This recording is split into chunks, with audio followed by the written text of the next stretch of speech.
the knowledge sharing session for consultants today.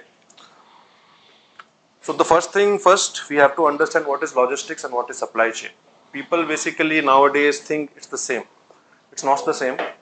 Logistics is an execution layer in which you execute, you understand, you plan what product, what things you have to basically pick and what things you have to send somewhere. Okay. Supply chain is the strategic layer in which you will source down the manufacturers, the people who will be carrying that, the freight forwarders, the people who will be delivering it as last mile. That is the basic understanding we have to keep as a consultant or as an individual when we are talking about this industry. Global logistics industry landscape, how the landscape has been categorized in market size, trade corridors, major players, macroeconomic drivers. So as of now, as all of us are aware, that this industry, everything that is there with us today, being a laptop, to a watch, to a personal thing like a mobile, is being transported or has been imported or exported from one place to another. It's all happening through logistics. Currently, as of 2024 estimates, it is $10.6 trillion market, and it is increasing rapidly. On and on, average growth 6% we are seeing in this industry as per the stats from the logistics and supply chain corridors. And then there is 8 to 12% GDP that is dependent on that. There are certain countries which are having their GDP dependent on logistics, like countries who are shipping oil, gases. Russia, Iran, and West Asian countries mainly are dependent on what imports are coming in. As you can see, the division is here, how the regional market share is divided upon major countries. And then we'll understand what are the fastest growing industries in logistics. Today, we are basically having e-commerce as an industry which is the fastest growing. Because from the last 10 years, there is a revolution in the delivery market, where everything is delivered to us in minutes nowadays. It was days before, and it was weeks, it was months as we go along in the back cycle. Okay. Logistics have different ways in which a courier reaches to you. It is ocean, it is freight, it can be ocean way, it can be airway, and in ocean there are corridors. Similarly, for air travel, there are corridors. Because domestic flights and logistics flight does not take the same corridors for security reasons. Today you can see, as we talk about industry segmentation, ocean and air freight is taking the biggest chunk of it, 3.3 trillion, 31%. Road and truckload. So road and truckload usually works in inter-country which they are connected through routes like India and Bangladesh, like example, India and Pakistan, or countries within states or cities. So road and truck is 28%, warehousing and 3PL. This is a very important thing to understand what is warehousing and what is 3PL. See, companies in logistics space are many. You can have a few names that it comes into your mind. The first one comes in my mind is delivery, Blue Dart, because my couriers are coming from that company. So companies are basically divided into PLs. We will go that on that topic in detail, what is a 3PL, but warehousing is pretty much straightforward. When a courier is coming in, it has been warehoused somewhere. So it is coming from, let's say, I have ordered a watch. It's coming from Delhi. The manufacturer is there. So I am a buyer, he is a shipper. And the company which ships it to me as a last mile will be the logistics and the supply chain company. In this, there will be multiple things involved, or multiple freight carriers will be involved. We will go in detail on that. As of now, there are multiple industries which are powered by logistics and supply chain. And the biggest one is retail and e-commerce, as we have discussed. Because from my specs I am wearing to my apparels, everything has been either shipped or got from anywhere. In the past, the trade routes were different, right? The trade, you can say, how the trades were done, everything was different. Nowadays, it's as quickly as I can get it and as quickly as I can ship it.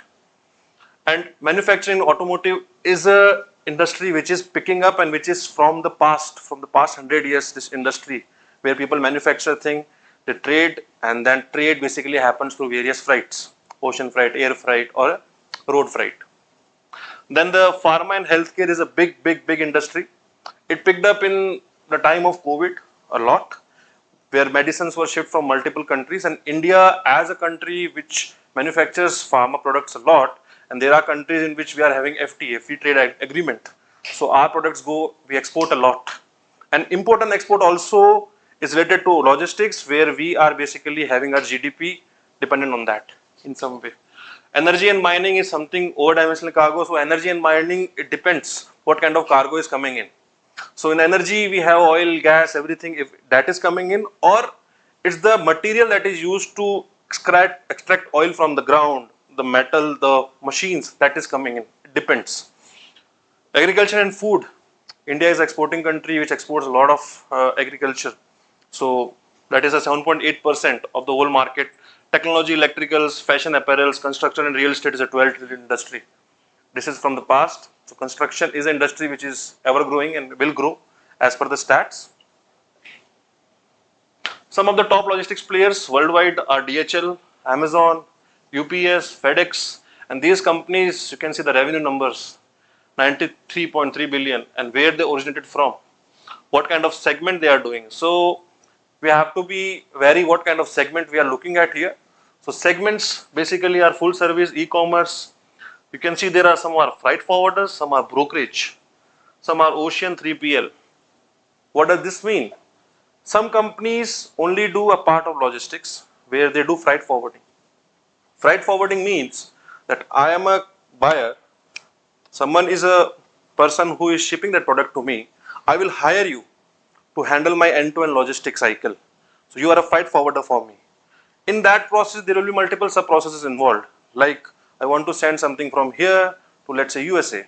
So there can be a flight we can take. So for that, the booking and everything is done by a carrier. So there are some companies who are carriers like Ocean Carrier, MSC, Ocean, Maersk. These companies basically will provide you those shipping lanes, those ships in which you can put your load and you can load it. And the freight forwarders or responsibility is that he manages the end-to-end cycle of it. Any questions till now? Regional deep dive comparison. It's very important to understand which is the region which is growing the fastest. And it's happy to understand that Asia is the region which is growing the fastest in the industry, because we are majorly believing in exporting a lot nowadays, and we are having a Make in India concept where we are exporting our traditional products, our agriculture, our pharma, everything to the outside countries. So North America is a big player, as it was from the past. Europe is a big player. Asia Pacific is the biggest player, and there are emerging markets like Africa where the products are coming and logistics lanes are getting opened up. How logistics works? Process deep dive. We'll be going in. So as we have discussed previously that there are 3PL, 1PL, 2PL. What does this mean? See, the traditional logistics, how it was working, that I am basically buying something from you. As a shipper, I will provide a truck to you, and the truck will be shipping that load to you. It can be an example in multiple examples that we see every day, where we see vegetables coming in from the different cities. So those are 1PL small companies, like IKEA owns their own fleet. IKEA will not be dependent on any other person. Okay. So that is 1PL in-house self-managed logistics. There is no external partner involved for handling it. They handle it themselves. So these are large manufacturers with predictable high growth. So they understand on that behalf. Second party logistics or 2PL. These companies basically will hire an airline or a carrier company. They will go there, they will hire them, and they will ask them, ki, sir, this is my load. Please take my load and deliver it to the next person. And these companies are Maersk, which basically take care of Ocean, FedEx, which take care of Parcel, Blue Dart. They have different ways in which they can be a trucking company, they can be a shipping company, they can be an ocean company, but they are hiring a carrier. The buyer and seller, or the shipper and the buyer, are handled by themselves. The most common and the most used model is 3PL model, third party logistics, where a buyer and shipper, basically the buyer has a contract, he goes to a 3PL company, tells this is my product, I need to ship to that person, he is the person who will receive it. So what they will do, from freight forwarding to carrier, they will manage everything. They will manage transportation, they will manage warehousing, they will manage customs, everything. 3PLs are also having in-house warehousing. Best example is Amazon. When you will see the status of an order on Amazon, you will be able to see that my order is in this warehouse. It's now in the city warehouse, it was in a state warehouse, where is my order is, right? And then the fourth party logistics, which is picking up a lot, and 4PL basically involves technology also. So these traditional carriers or the logistics module is going in a traditional manner. We will go in the processes, but 4PL having technology involved in it. You can see the basic Accenture supply chain, IBL supply chain. These arms are global enterprises and they basically have multiple geographies where they control or they will give a technological input on the logistics process you are running. So with 3PL, technology get involved, it's a 4PL. Nowadays, 5PL are also coming to the picture. So these are different modes that are coming in as people are evolving. The end-to-end logistics process. As of now, any questions, anyone? Any questions on YouTube? People can put it on the comments. The end-to-end logistics process. So like any process, logistic process also starts with demand and lead generation. The sources can be different. Majorly the sources are referrals or long made partnerships that people do. Field sales, corporate sales are some of the key factors involved here. You can data extractors key. I am having 100 tons of you can say cargo with me. As a company, I am having 100 tons of cargo with me. So companies will know about it and they will reach out to me to tell me how much cargo I can basically sell for you. And understand, guys, no company will have only one logistics freight carrier. They will have multiple, right? I will take an example of Dell. Dell company will have a partnership with DHL also, with UPS also, with Amazon also. Because, and they will divide their cargo. Let's say Dell is having 1,000 tons of cargo. They will divide their cargo and they will not tell how much cargo I am giving to the other company. So there is a potential, how much we have acquired and how much we are delivering. That is focused on that. And why they do that? If one of the companies are unable to deliver that cargo and there is a situation that is cannot be controlled, like a war situation is happening nowadays, the other companies deliver and the lanes be opened and the product will not stop. So demand and lead generation, it starts from there. The second thing is that post demand and lead generation discussions has been done. Basically the company, the buyer will tell, the shipper will tell I have to basically send 10 tons of cargo to that country. I will define my cargo, how much I am sending. Then the rates will be given to the by the logistics company to the buyer. And those rates are ever changing. Understand, there is no global platform which will give you the rates on an instant, because every freight forwarder have their own rates and they keep on changing based on the global landscape what is happening. And every rates stays for a while, like for ocean the rate stays for 15 days the same, because usually when a ship is going, the cargo for one company is not going in that ship. There are different ways. FTL means full truckload or full parcel, the whole cargo, whole container is yours. PCL means part container load. I will take only a part of that container. So nowadays AI is doing a lot in this industry where they can scan and they can analyze how much square feet of area my parcel will need. In aircrafts also you cannot send anything. There is a specific limit in which the cargo should be made and the cargo should be packed. Then only they will accept it or they will not accept it. How much square feet of area it is covering in my plane, what's the weight of it, everything is measured. So quotations are given based on that. It's a very you can say complex process of quotation that logistics companies are suffering with today. They are doing it manually, a lot of them. And then planning and allocation happens. Once the quotation is submitted, the freight forwarder will start his planning. He can hire a carrier if he is not having the you can say the 3PL thing where he can manage anything. Let's say he is a freight forwarder who is dealing in roads and air, but that cargo requires ocean. So he will hire a carrier who is expert in ocean like Maersk. Then planning and allocation happens. Then warehouses are mapped. Let's say the cargo is going from Bangalore. That cargo needs to stop at which places, which warehouse it will be stacked for. In situations which are out of control, where we will stack it for what amount of time, how much cost it will take me, how much square feet of area is there for this cargo to stay. Then there is dispatch and transport. So in planning and allocation, everything is managed. So dispatch and transport becomes very easy. Then there is in-transit visibility. So team, understand, whenever dispatch happens, the biggest problem the logistic industry is facing today is that they are not having a visibility on their cargo, where my product is. And as an e-commerce person who use Amazon and Flipkart a lot, I am getting sometimes frustrated if my cargo is taking one more day to deliver to me. So think about those people who have invested in millions and the cargo is not having a visibility where my cargo is, right? So in transit visibility is very important. There are systems like transport management system which are helping, and companies are building them in-house with their own technology. Like we have seen the Accentures, the IBMs who are building supply chain systems that will give you that visibility. Then there is delivery and last mile status. So delivery is not something that is gone on a port. So if it's a ship, it will go on a port. From the port, it will go to a state. From a state, it will go to a city. From a city, it will go to the person's house. So that is last mile status, and everything will be tracked. Then there is claims and returns. This industry depends on multiple sectors and verticals. Every industry vertical have their own process of claims and returns. We will talk from a small e-commerce where you can return your product. The return thing is being mapped properly, and a logistics person will come to your house and pick the product up, and the whole thing is mapped. From a country who is, let's say, exporting 100 tons of tomatoes, that's to Spain we are exporting, that also have a policy. So there is an insurance company which comes into the picture, which will give you insurance on your cargo. And nowadays, in the situation of war, you will see the insurance prices are going high.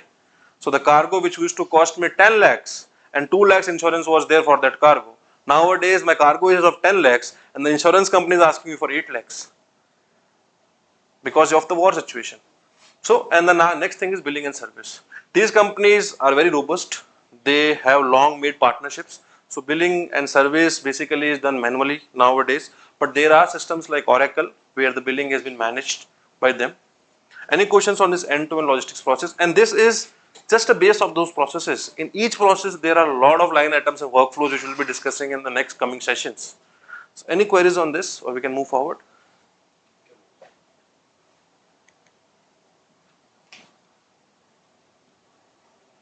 So, Telpal, Hmm. I have one question.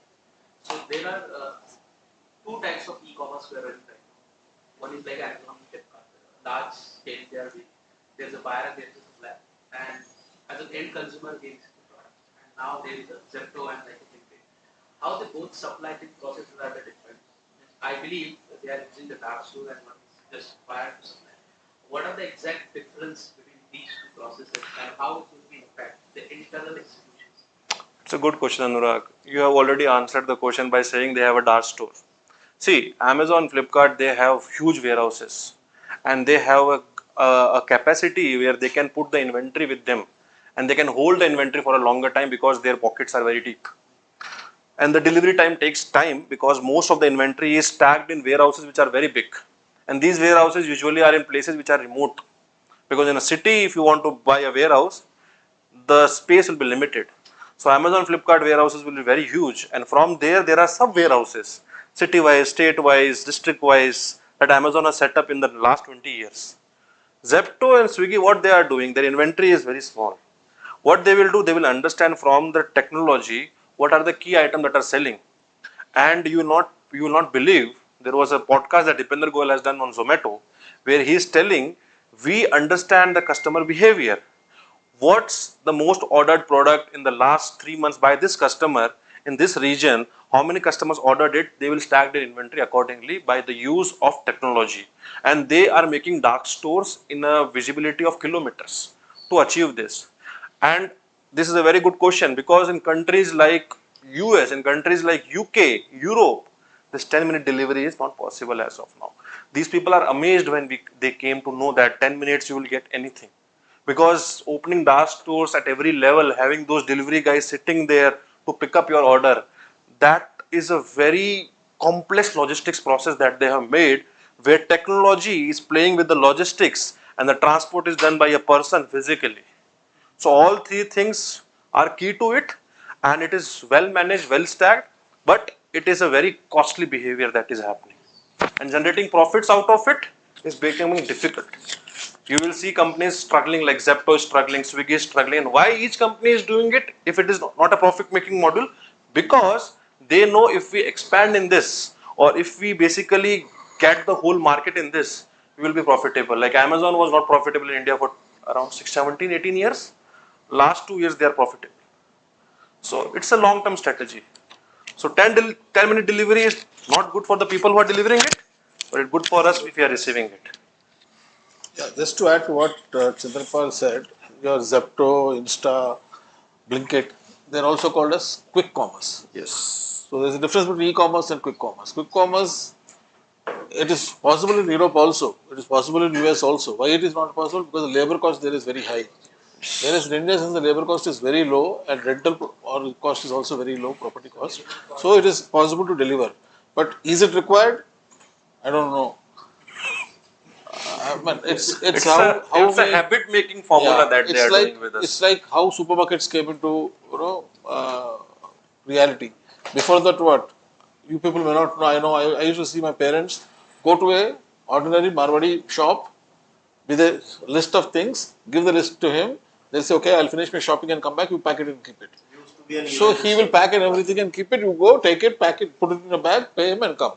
That used to be the process. Then the supermarket constituted. What is the advantage of supermarket for the supermarket, not for the customer? For the supermarket, the thing is they want you to buy those instinctive purchases. You are walking around the rack, you see something, this is nice, let me take this. So you have a list, 20 items, you will end up buying 30 items when you go to the billing counter. Because there are a lot of instinctive purchases that you are doing on the way. So they are increasing their volume, their sales. That's why display, all this become merchandising, it becomes very important. Similarly, in logistics, e-commerce came. First, we used to go to the shop and buy everything. Then e-commerce came. E-commerce became a big industry because, particularly post-COVID, it became even more bigger because now I need not go to the shop. One, two, what is not available here is available somewhere else. I can still buy it. Three, parking problems in major cities. So to overcome all these things, e-commerce came and it became a big hit. If you remember, the first e-commerce company in India, can you tell me which was the first e-commerce company? Alibaba. No, Snapdeal. Flipkart. Flipkart. Flipkart was the first. Alibaba Then is from Snapdeal. Alibaba China. is China. Alibaba is from China. The first one is Flipkart. Then Flipkart started it as a book delivery system. It is not even yes. e-commerce. They were delivering books, novels, no, any books. So from book delivery, they moved to the next level, and then started copying what Amazon was doing. So there is an evolution process. The most important thing is what we need to understand here is how logistics is growing as an industry and how a CRM can help them resolve their problems. I think we have to think from that perspective. All of us need to think how a CRM like Salesforce can help a logistics or a supply chain company in resolving their pain points. Think from that perspective, and I think I want you to ask questions to Chandrapal around that. And you see there in that process, we can see here process number 4 and process number 5. They are having warehouse management and transport dispatch management. See, logistics industry, the biggest challenge today also is visibility, in transit visibility. There are companies like Unicommerce, which I have worked personally with on a B2C brand. I will not name it, but in that also you will not get the real time status. You will get at 1 or 2 days afterwards the status. Because it's a complex process and there are warehouses stacking it. Like Kiran sir has said, India is a country which is labor cheap. So we are doing things which are not possible for the other countries because of other factors. And we are implementing it well. And it will be ever growing industry. It started from those kirana stores. It went to supermarkets, where at the last you used to take one Kinder Joy and put it in the bucket and tell mother, please ma'am, mommy, this Kinder Joy is lovely. And then now it is moving to e-commerce. Now it has moved to quick Quick commerce. commerce. I don't think what will the future, but the future will be in 1 minute.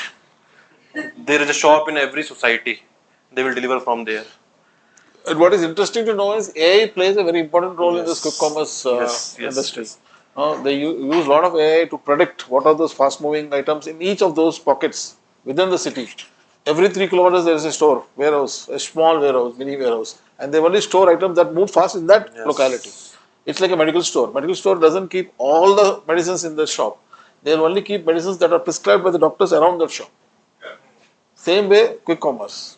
And it's predictive analysis. We call them in machine learning terms. Predictive analysis is done based on the prediction what is happening on the data. Okay. So stakeholder ecosystem, how the stakeholder is managed. Now we have like we have talked. There are freight forwarders, there are carriers, there are buyer, supplier. So you will see there are multiple stakeholders involved in this industry. There is a shipper side, there is a forwarder side, there is a carrier side, and there is a customs and government side. That part is something that we have not discussed yet. See, customs and government side, CHSCL, there is a way in which that is handled on a portal, which every country has a different custom duty, every country has some countries have a free trade agreement. So there are companies who are only doing this. If you will go back in our slides, you will see there was one company who was only handling the customs, right? So all these are having multiple roles. Like in shipper side, there can be logistics coordinator. In the forwarder side, there are documentation team, carrier relations team, because those forwarders have to have relations with carrier teams. And one more thing is very important. Logistics, when it has been delivered, there is a priority set to it.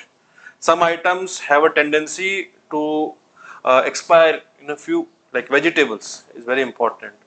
The ripe mangoes, Food, if you want to, food industry. food industry, it is time oriented, right? So there are teams That's where working. cold storage has come into the picture. Yes, yes, and that's also not cheap. Cold storage, when you talk about it, there are carriers who is doing this, and customs and government. You will understand there is a port involved. There is a customs officer involved. We have all seen different movies in which we saw this custom officer, custom house agents, how they are doing it. So this is how the stakeholder ecosystem works in logistics. It's very deep. If you will see in detail, when you go through the slide, it will be shared with you. In detail, you will get the understanding, internal organization side, which are the roles which are most important, and on the external stakeholder side, which are the roles which are most important. Then three parallel flows goes in every shipment, like we talked about. A physical flow where everything is been pegged, stored, pegged, stored. Then there is an information flow. Where is my shipment? What is my bill on the order? What is my quotation? Arrival notice, ETA updates, estimated time of arrival. All those things are information flow, and there is a financial flow. Invoices, POs, if they are cleared, not cleared, all the things. And there is advance, credit note, debit note in cases where there are returns involved. So all those things are there. There are three flows which we can focus upon as a I consultant. think if you stress a little more, for example, on physical flow is very, very critical. I don't know how many of you remember the recent goof up that happened with Indigo during the about 3-4 months back when most of the flights got cancelled due to change in the policy, aircraft policy. I mean, they were not even able to locate the baggages. Checked in baggages were missing, and they were not able to locate. They were not able to return. So that all those things come under the physical flow. How automation helps in identifying packages, labeling. The barcode based technology is used, and how they segregate. For example, if you go to an international airport like say Bangalore is very small compared to a Singapore or a Chicago or kind of an airport where thousands of flights take off. Every minute there's a flight taking off in Chicago. So such airports, just imagine the amount of traffic and the amount of baggage that they handle. And this is passenger baggage, and this doesn't even come under cargo. Then similarly, there is a cargo segment. Yes. And in the cargo segment, the amount of how to identify this larger bulk ones are okay, but the smaller packages, it's all by technology. So technology plays a very, very important role in the supply chain management industry. And I think we have a huge opportunity there to look at. That's where all these things, the information flow, the physical flow, the financial flow becomes very, very important in this industry. And team, we are in the information flow, which what we are doing, we are changing that physical flow and we are giving the visibility in that information flow and the financial flow by technology. And our technology is Salesforce, let's say. So we have to think from that perspective. And this industry is very huge, as Kiran sir is saying, and it's today also it's manual oriented. Companies which are having revenue of 100 crores, you will not believe. I got to have a chance recently. They are doing everything manually, and the people, like the key account managers, they will not share the lead also with the company. They will only get to know about the lead when the quotation has been signed. So there is no visibility, and you will be in quarterly level. There are only assumptions made on what kind of revenue you will be getting. There are not projections made, assumptions made based on the market standard and everything happening. So there is a huge upside potential that we can go along with. Industry pain point and challenges. In this industry, in sales and business development, customer onboarding, contract management, shipment booking, warehouse management, route managing, all these things depend from company to company is managed on external systems or they are managed on Excel or in a book or on a physical copy. There is no one system that is doing it. Big companies are having their TMS and WMS, transport management system and warehouse management systems, where they can have their in-house warehouse and transport they can manage. But the moment they hire a freight forwarder, that visibility goes away. because then you have to depend on that freight forwarder system. Like nowadays, you can track your with the unique code AWB number. You can track your courier, and you have to go to a delivery website. You're not going to Amazon's website. You're going to delivery's website. But if that information is coming on Amazon itself for me, it would be helpful, right?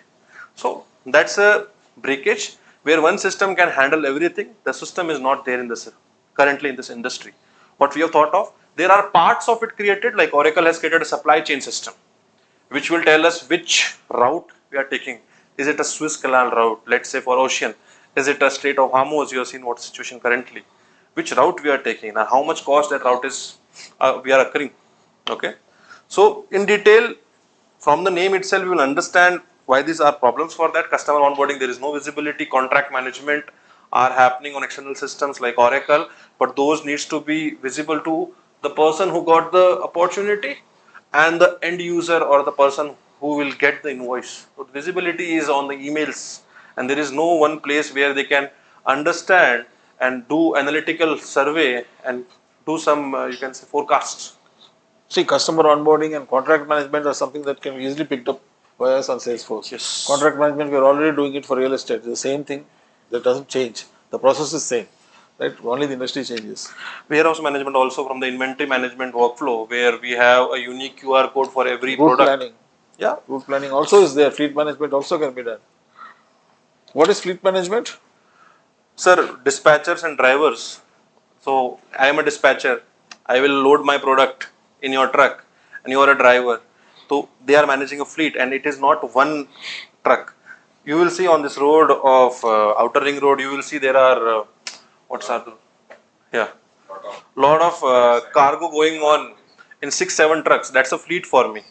No, that's not a fleet. The fleet is, for example, if VRL is a fleet, VRL, I have 400, 500 trucks. How do I manage those 500, 700 trucks as a fleet operator? Yes. How do I optimize my load utilization, road utilization, fuel utilization, right? Driver utilization, give them rest as per the norms. All these things come under fleet management, right? Spare parts utilization. How do I optimize just-in-time spare parts? Which is the most frequently used free spare part which gets damaged?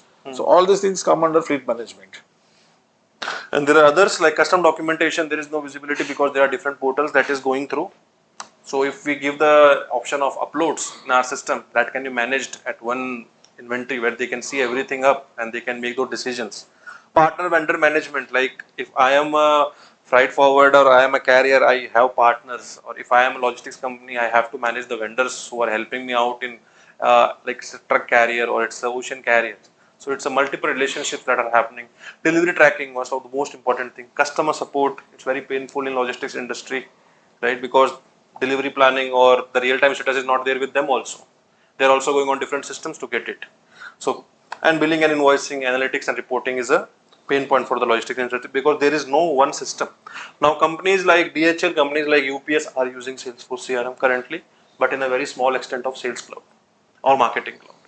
They are not having end-to-end because their dependency is more on the transport management system or warehouse management systems which they are using from the last 15-20 years.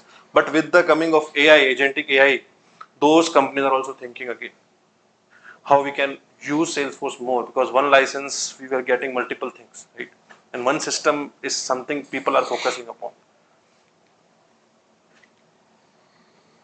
Logistic technology stack process by process, you will be able to understand. We have talked in detail what are the enterprise systems currently used. ERP is used, CRM is used, financial systems are used which are made, HR and payroll systems are used, logistic execution, WMS, TMS we have already talked about, yard management is also been done, order management systems are also there in the picture.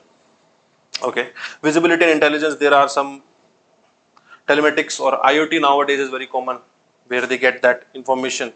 Carrier connectivity, these are some portals that they are using, B2B platforms, customs filing. So these are some systems that are currently in the process and there can be many more. Top 10 operational pain points, lack of end-to-end visibility, which is costing the industry $184 billion as per the estimates overall from the 10.1 trillion. So we have upside carrier, you can say manual and paper-based processes like what is the profit I have booked on this specific thing. It's all made on papers. because from my quotation to my invoice, sometimes situations happen where the warehousing has to be done for 10 more days. So what the estimated cost is now poofed up for 10 more days. So the profit becomes down. And this industry is managing only 7 to 10%. They are industry which are churned in numbers. They only depend on volume more, right? They have 7 to 10% of profit that they operate around, and it's 12%. It's a boom for them, but 7 to 10% is industry basic. That's happening. Emerging trends. Just go back. Yeah.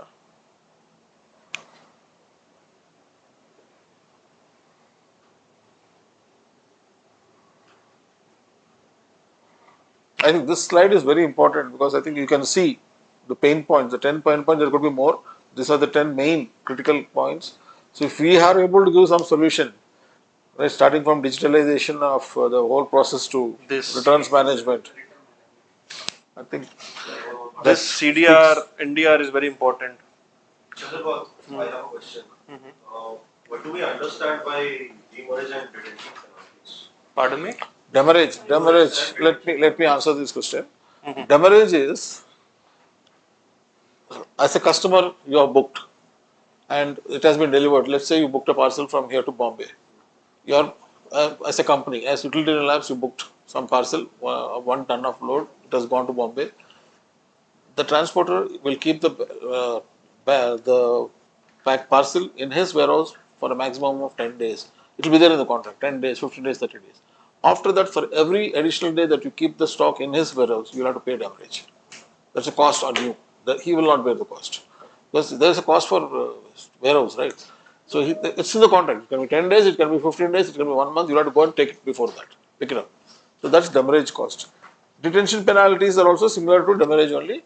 If for any reason if your parcel is detained and the transporter is not liable to pay the penalties. It could be due to some statutories, violation of statutories. It could be anything, but you are liable to take up those So this penalties. stands only for the B2B processes. Every process, sea process, air freight, see everywhere.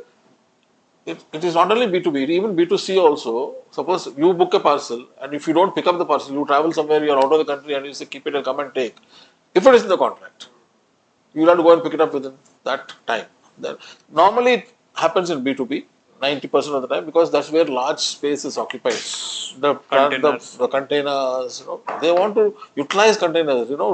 Utilization of containers is very important. How quickly I deliver, unload, pick up parcel and send it back. That is container utilization ratio. That's important for them. Thank you, Kiran sir, for the answer. So, emerging trends and future of logistics. The first thing is demand forecasting. What is the forecast? How we can use technology for that forecasting? Today, because of no forecasting and assumptions, there is a high-end inventory cost that they have to do because the inventory also is not managed on some systems. Dynamic routing, predictive maintenance, like the ships, the carriers, they have to be maintained, right? So IoT devices nowadays and ML is predicting how much maintenance is required and on what level, and the maintenance crew gets the input. Gen AI doc processing, like we are having LLMs today which can help in doc processing of quotations, getting that information of what is the price going on currently, and it replaces 60.80% of data entry or manual work. Then there is carrier rate intel. So this is the AI benchmark that will help a lot. So carrier rates depend on websites. So if data scraping is happening properly and these websites are allowing us, we will get the real-time carrier rates. Just for example, from our day-to-day what we use, look at the, for example, air tickets, right? You will see that the air tickets are very dynamic. Yes. How is it? On what is it? It's based on certain technology, right? On the dynamics are very simple, the supply and demand. Same thing applies to carrier rate also. It's that intelligence is there which is used to fix the prices. Now, like you mentioned, the war situation, the freight changes drastically, right? So depending on the demand and the operational hazards, the freight rates can keep changing up and down, whether it is ocean, whether it is road, whether it is, for example, diesel prices have gone up. I'm sure the transportation cost might have gone up on the surface transportation in India. So it applies to everything. Similarly, if you look at dynamic routing, I think that is where AI has become very, very critical, where companies are using AI to predict which route should I take to reach from A to B route, destination A to B. If I want to reach a B destination, which is the most optimized route for me Yes. in terms of Cost saving friendly, fuel, safe. time. right? And less of penalties, all these things. So they are using extensively. IoT is being used to predict downtime. Okay, for example, truck operator or a aircraft operator uses IoT extensively to predict downtime. When is my next change on tires will happen? Next change of some injectors will happen. All those things are predicted using IoT, and they accordingly see that those things are those repairs, those maintenance checks are taken place before that predicted time. So IoT is being extensively used in predictive maintenance.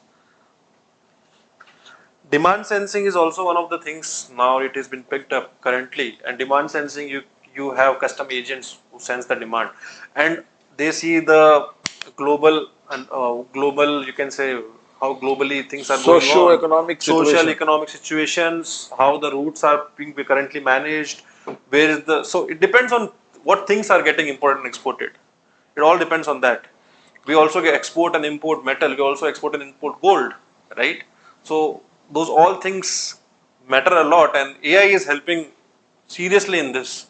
Basically, in this carrier rate intel, when when we had interaction to talk to one of the logistics companies, they told us that for ocean, the price is maintained for 15 days, the same price until the carrier leaves, and that price also fluctuates.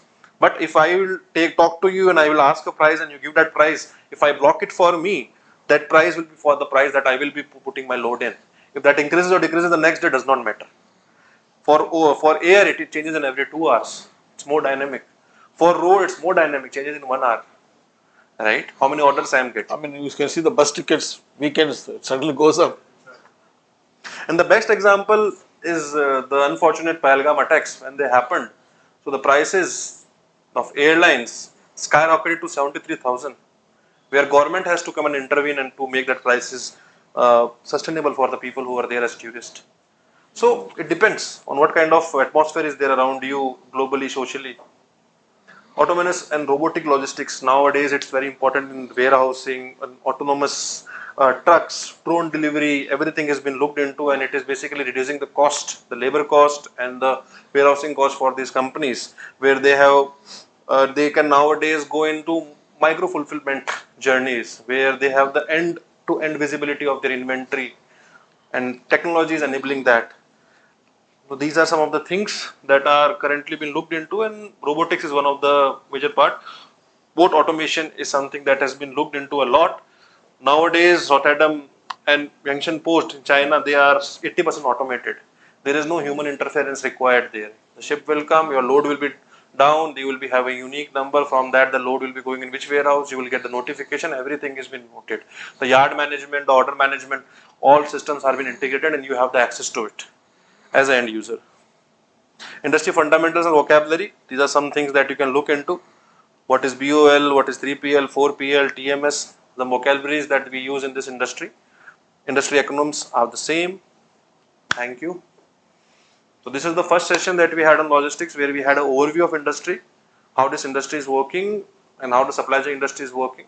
There will be subsequent sessions which will be happening in coming weeks, taken by my colleague, in which we will be going in detail on the workflows. We have discussed those 10 workflows, how lead generation happens in this, how warehouse management system is working, how TMS is working, and how freight forwarders, carriers, and the buyer shipper are involved in that.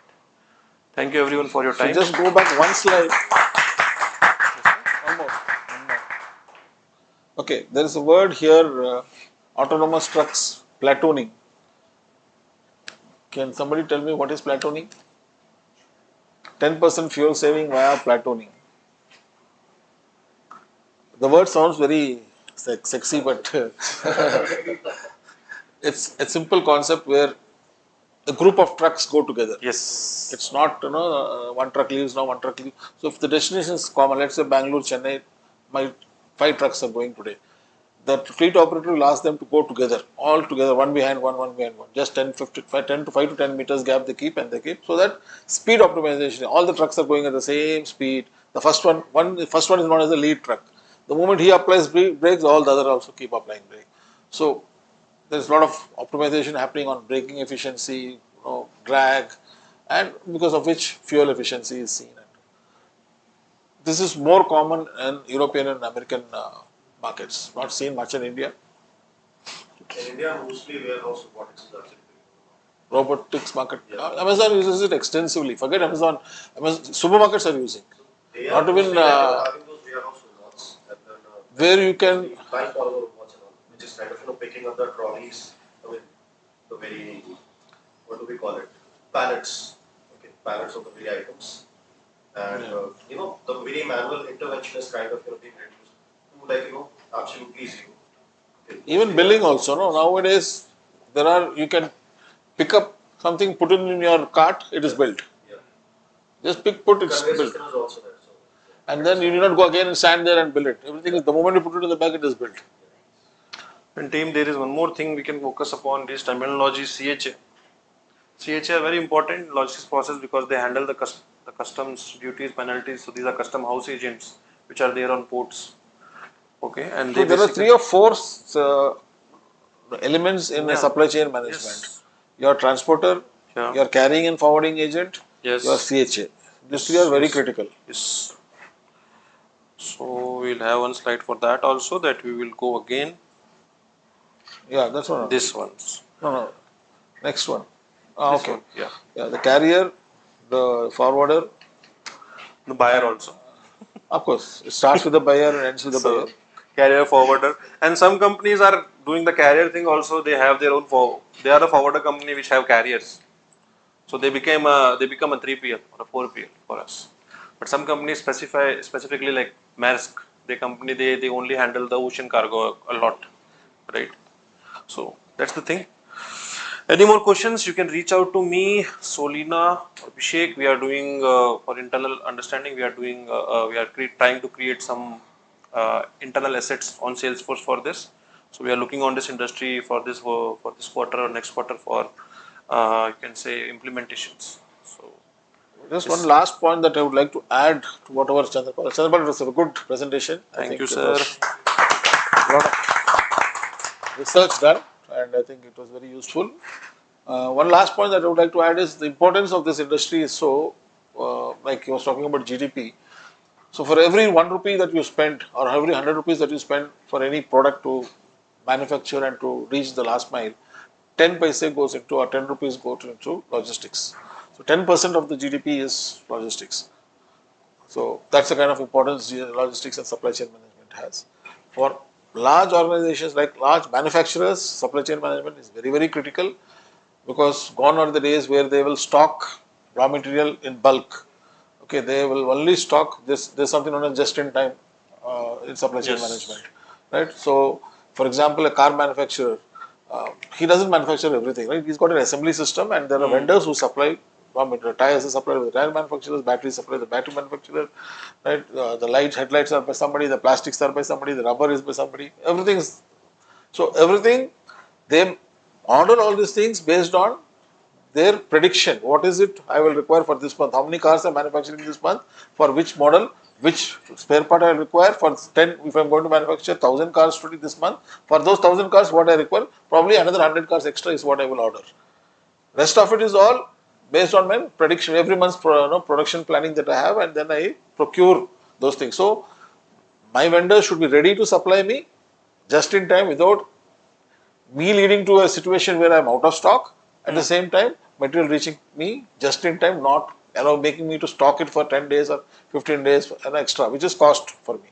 So I don't want to incur any additional cost on my raw material just because my supplier is unable to, or in these inefficiencies, I'm forced to stock. No, they don't want that. They want to deal with only companies who are automated and who can ensure that stocks reach me just in time and help me in reducing my opportunity cost, my interest cost.